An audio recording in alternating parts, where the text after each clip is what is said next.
Emma Raducanu closes in on top 10, latest WTA ranking insights US Open goals.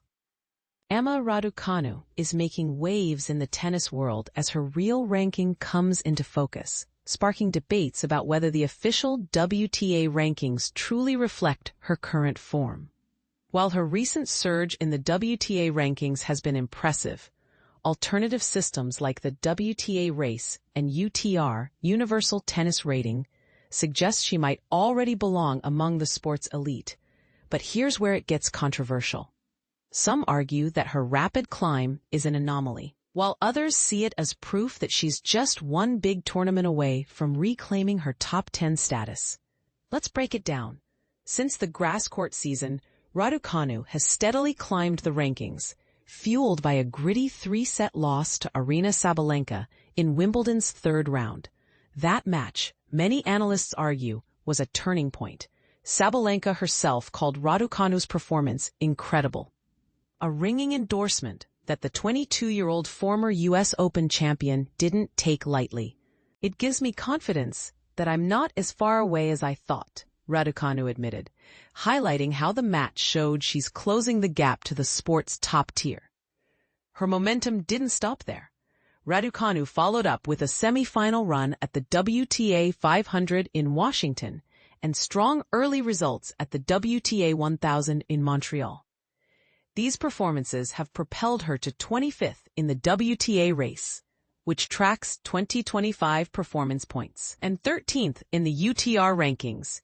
The UTR system, which many consider a more accurate barometer of current form, weights victories against higher-ranked players more heavily and factors in recent results rather than data up to a year old.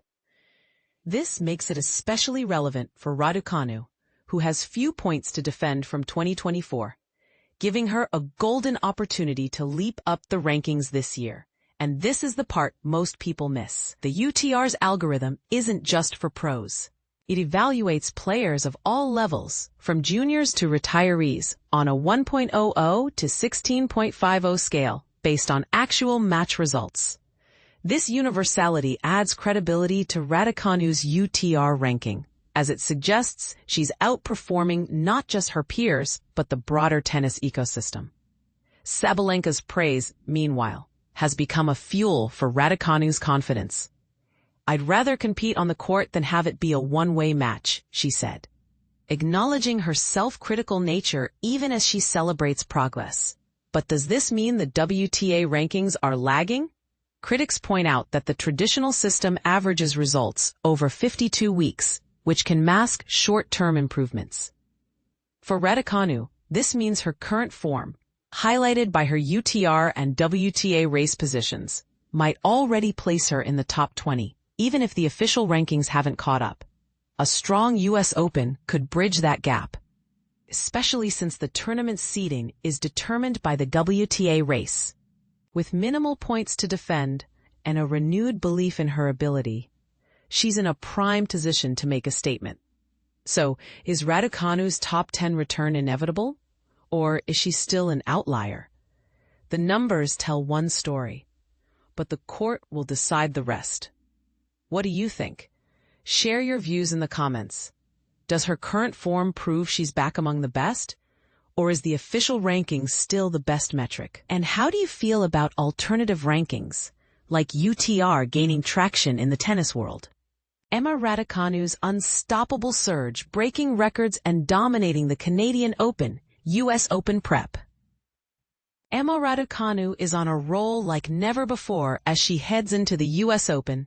This British tennis star is experiencing an incredible surge in form, transitioning seamlessly from the grass courts to the hard courts with impressive results. After making it to the semi-finals in Washington, where she fell to Anna Kalinskaya, Raducanu has continued her winning streak at the Canadian Open. Currently, she's through to the third round, where she'll face Amanda Anisimova in a match that could define her season. Raducanu's recent success isn't just about making it to the later stages of tournaments. She's beating higher-ranked players and doing so with confidence and consistency. This is a significant shift for Raducanu, who is now regularly securing 2, 3, or even more wins in different events. Her journey this year has been nothing short of remarkable. At Wimbledon, she pushed Aryna Sabalenka to the limit and then went on to defeat Marta Kostyuk, Naomi Osaka, and Maria Sakkari in Washington. In Montreal, she claimed another seeded scalp with a win over Gabriela Ruse. But here's where it gets controversial.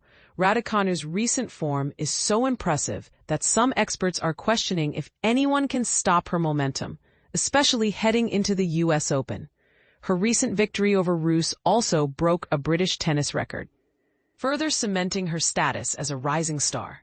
Now, let's talk about the upcoming match against Anisimova. This will be a fascinating clash between two of the WTA's most exciting players. Raducanu and Anisimova have only faced each other twice, with Raducanu winning both matches, but those wins came before Anisimova's breakthrough performance at Wimbledon. And this is the part most people miss. While Raducanu has had the upper hand so far, Anisimova's recent run to the Wimbledon final shows she's capable of turning the tables. So who will come out on top in Montreal? Will Raducanu continue her winning streak, or will Anisimova prove that she's a force to be reckoned with? As Raducanu continues to climb the rankings, a seeded spot at the U.S. Open seems increasingly likely. But before that, the world will be watching closely to see how she fares against Anisimova in the Canadian Open. What do you think? Can Raducanu maintain her momentum, or will Anisimova rise to the challenge? Let us know in the comments.